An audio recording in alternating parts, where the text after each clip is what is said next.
Hello and welcome to the show. Big deal today is Big Bull Rakesh Jhunjhunwala of Rare Enterprises and Renuka Ramnath of Multiples. We have them both here today, and they have been, remember, the consortium partners for a large healthcare in animal space, animal healthcare deal, which was bought from Cadila Health for about 3,000 odd crore rupees. A large transaction which put Multiples also in the big league of private equity players.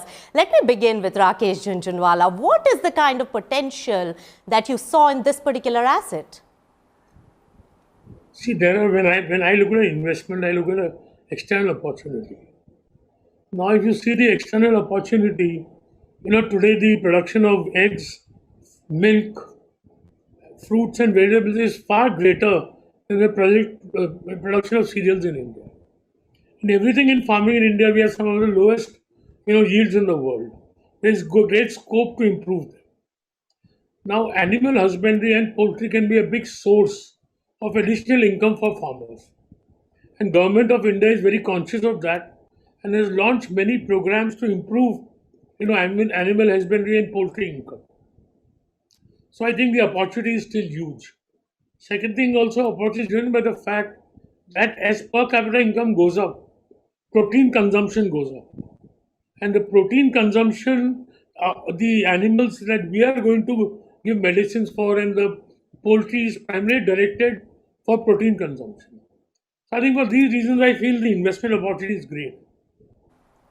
We are number two. We are the largest Indian player, and we are the Right. second largest player in India. The number one player is a multinational. It's a business which requires, a lot of products and a lot of distribution. So it cannot be created in a day. There are big entry barriers, including brands. Also, the fact that it's like a generic pharma business for humans. The profile is absolutely very similar.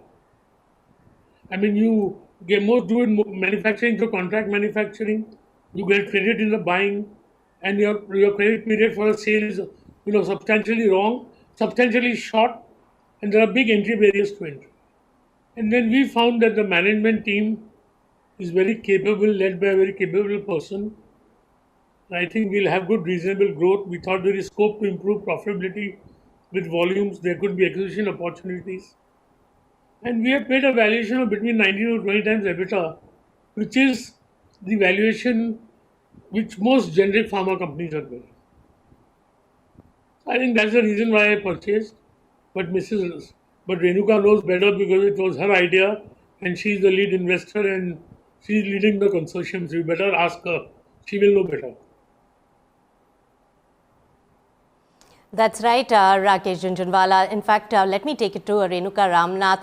You're the leader of the consortium, and I believe you have a controlling stake in this particular transaction. If you can give us the breakup of the consortium partners, because CPPIB is also involved, and also on the other hand, what is the growth potential? Because as Rakesh Jhunjhunwala said, that it has many entry barriers. So are you looking at inorganic opportunities to grow and beef up this business going forward? Yeah, thank you, Nisha. And I couldn't have described the business better than Rakesh ji. So with respect to the shareholding, Nisha, I would say that Rare Enterprises will have 30% in the company, and the rest of it will be a consortium of multiple own funds and that of its LPs. As far as growth opportunities are concerned, this company has the distinction of having launched about 10 products as first to market. So clearly, innovation engine in this company is very, very strong. Second, they have an excellent distribution network and a direct connect with their customers through their own brands. So the idea, and there is also a pipeline of more than 10 products that the management team has been working on. So the immediate focus will be how do we expand the product suite and have a greater engagement and greater share of wallet for both therapeutic and food supplement business in all our chosen categories with our current customers and also probably new customers. There is also a plan by the management to enter the aqua space in a more decisive way, and we would be supportive of that. And over time, we would also look at whether we can have deeper penetration in some of the international markets, particularly the developing markets. So the only thing I would add, in addition to what Rakesh Bhai said, is that the management team is extremely proven, highly entrepreneurial, highly capable and competent team. And they have done extraordinary work in the last 3 decades in building this company to be the second largest animal healthcare company with some of the most dominant brands in the marketplace. And therefore, combined with what Rakesh Bhai said, that there is That's a right. huge government initiative to double the farmer's income. And this animal husbandry is right front and center of the government's attention. So there are many initiatives which provide a fantastic tailwind in this industry. All right, so many growth drivers as well in the future. But, another company that is in a similar space, but that is B2B and yours is B2C, is Sequent Scientific. Now, B2C kind of companies and consumption-based companies is what you have also betted on. In terms of valuations, can you reflect a bit? And do you think that in an eventual exit could be through an IPO, Renuka Ramnath? Well, Nisha, IPO is definitely a possibility if all of us in the shareholders decide that that's the best course of action. Definitely, this company has characteristics which are absolutely appropriate for an IPO. But time will tell, because we are going to nurture this company at least for another 5 years. And we'll have to see what opportunities are there 5 years from now, right? As India also doubles its GDP, Yes. and this company becomes a much more dominant company. But I would definitely not rule that out. Right.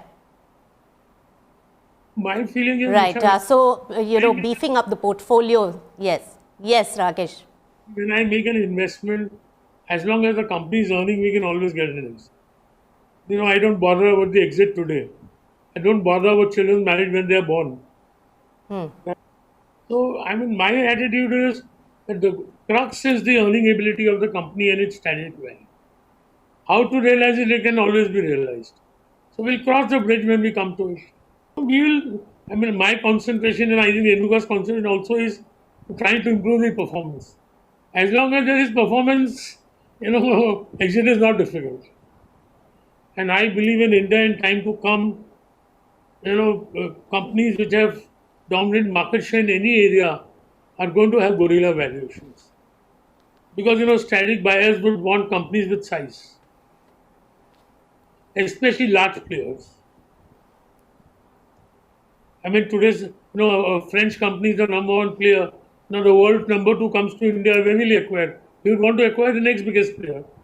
I think size gives us a lot of advantage in exit, especially strategically.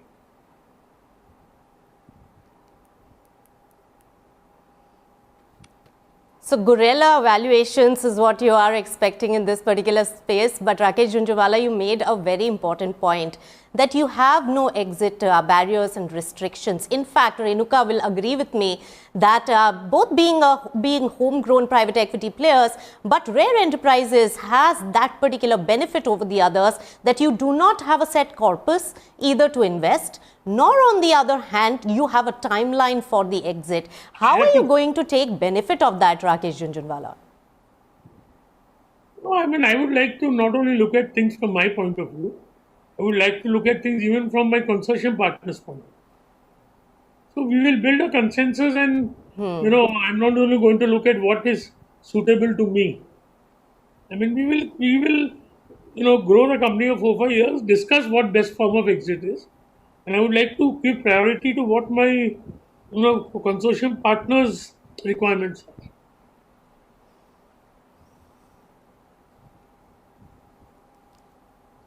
That's right. In fact, that is a key driver, because there is a consortium of investors investing in each of the companies. And I would like to highlight here, Rakesh Jhunjhunwala, that most of your investments has been more of financial sponsorship in nature and minority in nature, while rest of the private equity funds have moved on to buyout situations as well. Is that also on the anvil?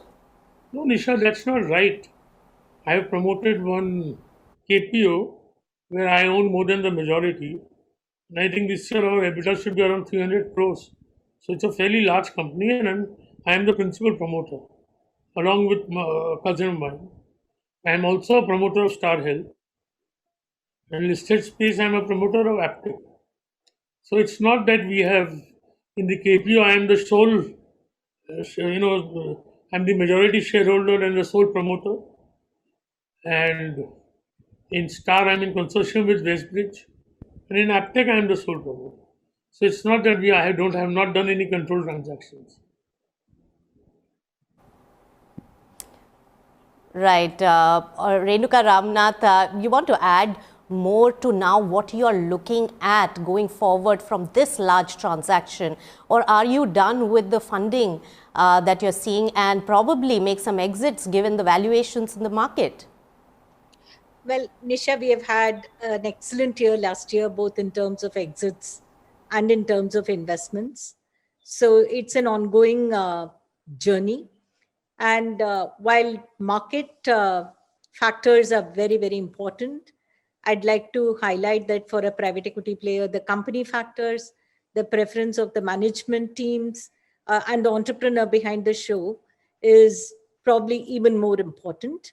But stars have aligned, so we have exited several of our companies, and some of the announcements are waiting last year as well. So with respect to investments from our third fund, so this is a thesis that plays to one of the theses that I have been talking about for a long time, and in fact participated as well in my avatar in ICICI Venture as well, which is ownership realignment. Increasingly, it is becoming center stage for most corporates to ask the question, which is my core business, which is the business which I want to really nurture, and which are the businesses that I'm happy to divest. And even the Zydus Cadila deal is one such opportunity. Right. So more opportunities on the anvil for multiples. What about Rare Enterprises, Rakesh Jhunjhunwala? What's in the pipeline? And tell us about your private equity strategy from here on. Well, see, I'll tell you about exits. My thinking is that if I make a very good investment and maybe in 3 years I double, treble my money, that doesn't mean that I should sell that investment. Because see, my targeted return on my portfolio is 18 to 20%. If even after trebling the investment can give me 18% return on the new value, I would not like to exit. Because I feel that as companies get size, they get knowledge, they get experience, and opportunities open, I would like to retain my investment because I have no investor other than my wife. Right? As far as my private, I have really no strategy. I mean, most of my deals have been done without bankers. Most of my deals have been done by people who have approached me. My KPO I set up as an idea because I liked the entrepreneur very much. And he brought the idea of doing this business. I'm in the process of negotiating 2-3 deals at the moment. I mean, as soon as any of them finalized, I'll do that. And multiple of this animal healthcare business is a fairly large deal of about nearly $100 million I'm putting in. And there is limitation to the capital I have because I have no limited partners. It's all my money. But I think I will be doing further private equity investment, maybe surely next two investments in the next 6 months. And one of my investments, Nazara, got listed recently. And I think 4 of my large investments will be listed in the next 12 to 18 months. So we will see as opportunity comes. That's right. Small team, just me, my partner Utpal and Amit, and we have 2 people in our private equity team. We don't have a third person. And we're already managing about 8-10 large investments. So it's quite a taxing job. But I want to make large investments or investment with good potential and an annuity type of businesses which I don't need to sell.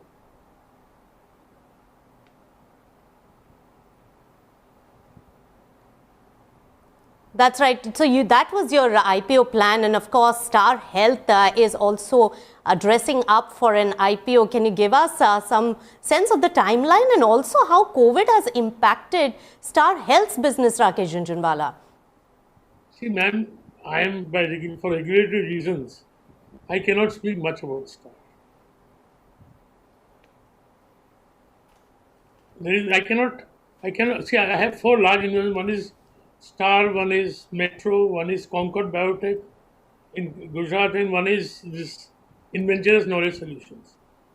Now I can tell you what you want about Inventures and Concord, but I can't talk anything about Metro and Star. There are regulatory reasons why I cannot. I did an investment this year in a company called we call it Minosha, now it was Rico India formerly.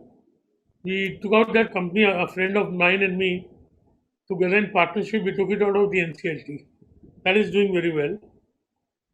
Then Concord has set up one of the largest, fermentation plants in the world at the cheapest cost. And KPO, my inventory is growing very well. I might have made a total of 25 investments, out of which I think 7 or 8 are gone and forgotten. 7 or 8 may just return the principal.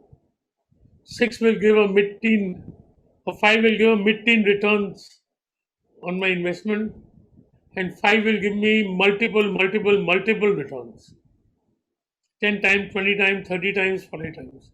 So overall my portfolio has done well, and it has taught me a lot, because when I first made a private equity investment in 2000, when I looked at those companies and I worked with them, I realized what is the blockage to growth.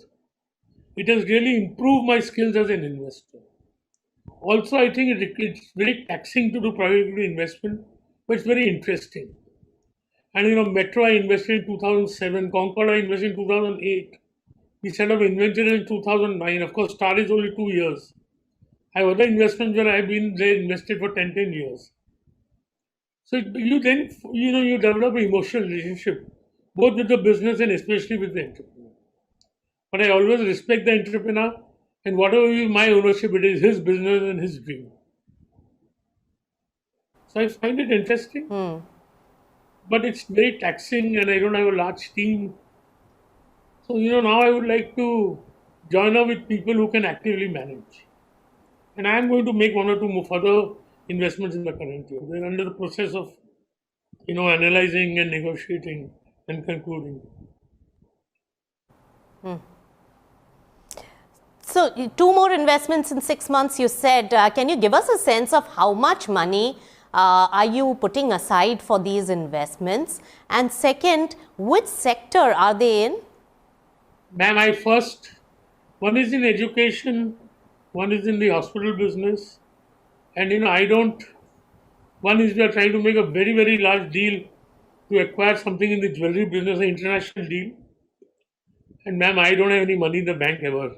I do the deal and then I somehow get the money. God has been kind. Indian banks and Indian NBFCs are always alive.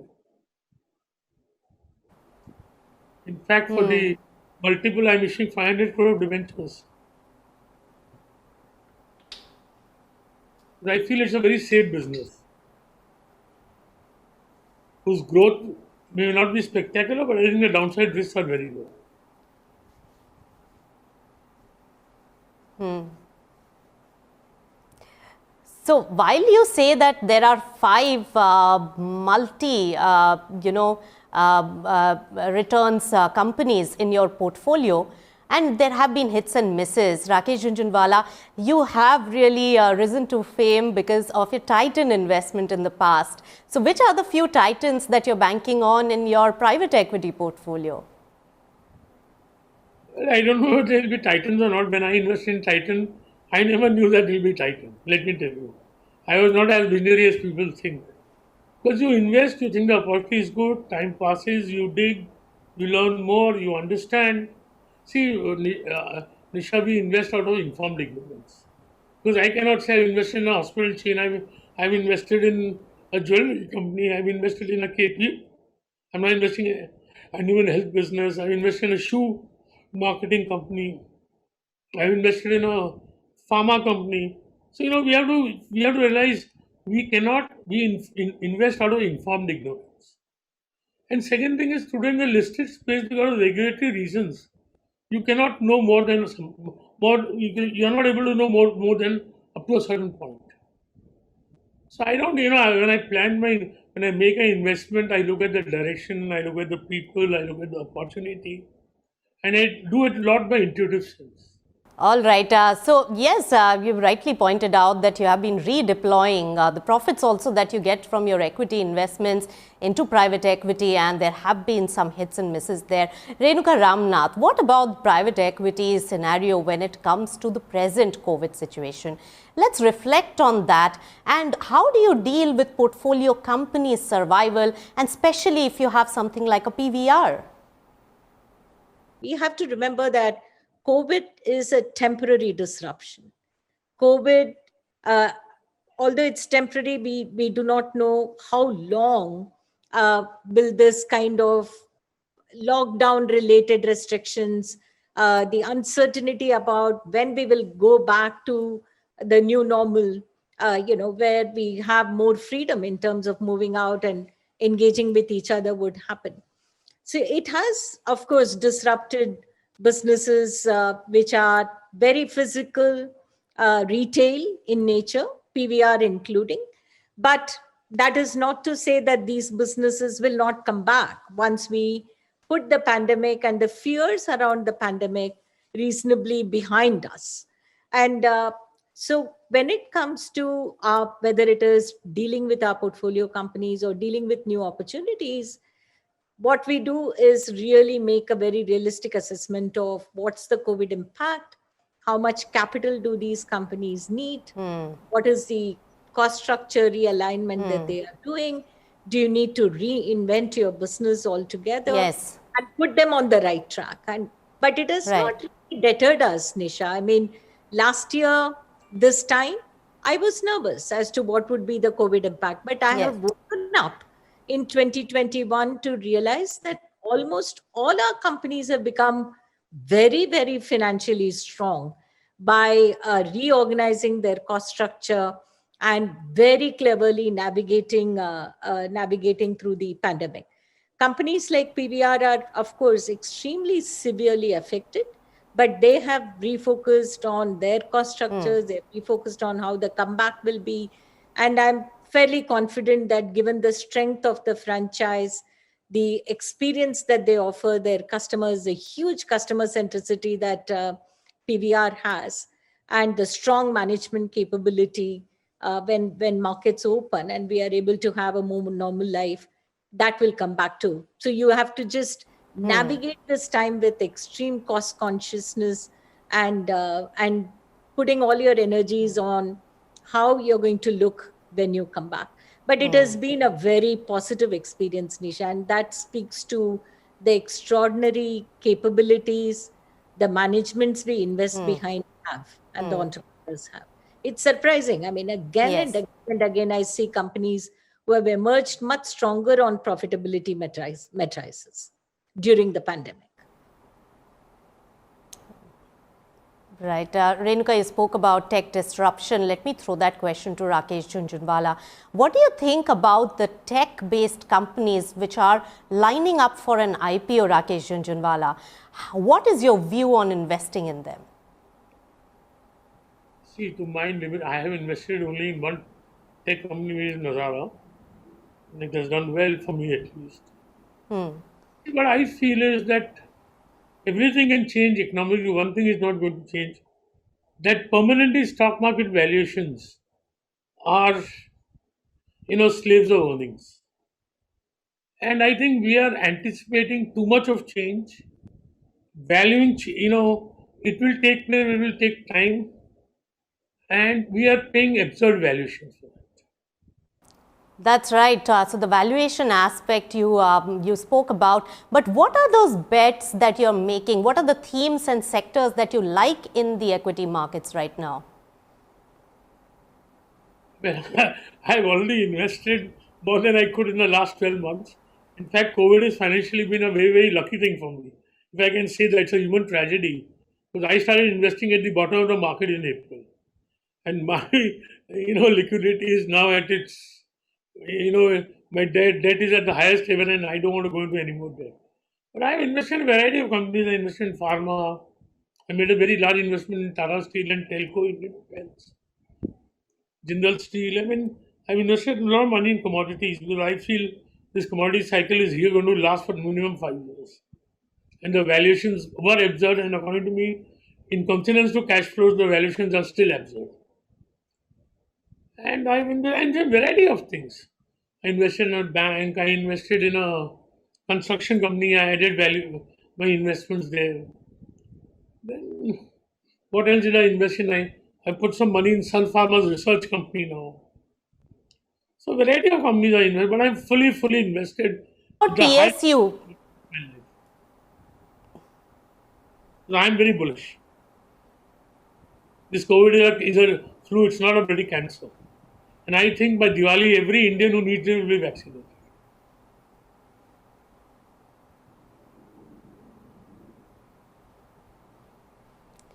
So which are the PSU companies you like, or what is it that you like about the PSU companies, and is it only banks or across the board? PSUs are mainly invested in banks. I'll tell you, State Bank and Can Bank. So I think the banks, the people, I think credit growth in India traditionally is at least 1.25 to 1.5 times nominal GDP growth. And this, credit growth, which has been 6-7%, is going to go to 15% according to me. I see India growing in double digit this year, and then next year 6, 7, 8, 9, 10. I think by 2025, India will be growing double digit. That's my opinion. I have the right to be wrong. And I think credit growth will pick up, and the public sector banks are fully provided, in their provisions, and they also have deposit gathering ability. I think State Bank, I can't imagine what price you pay. Very well administered, very well run. First time he's a chairman for 5 years. They have they have, if somebody wants to borrow 5,000 crores, whom is he going to go to? They're doing very well in the retail space. The subsidies are doing extremely well. Nobody can match their distribution for all, insurance, retail, or for mutual funds. So I think, in April last year, it was Meena, Mahina, Mo. Anything you bought, you made money. Now you have to be careful of the stocks that you buy. I think there's scope to make a lot of money. The only problem is Indians don't believe in India. I feel like writing an article. My fellow Indians believe in India and be prosperous. All right. So optimism intact there with Rakesh Jhunjhunwala. Thank you so much, Renuka Ramnath and Rakesh Jhunjhunwala, for joining us right here on this riveting conversation on the deals and especially in the private equity space. Thank you so much.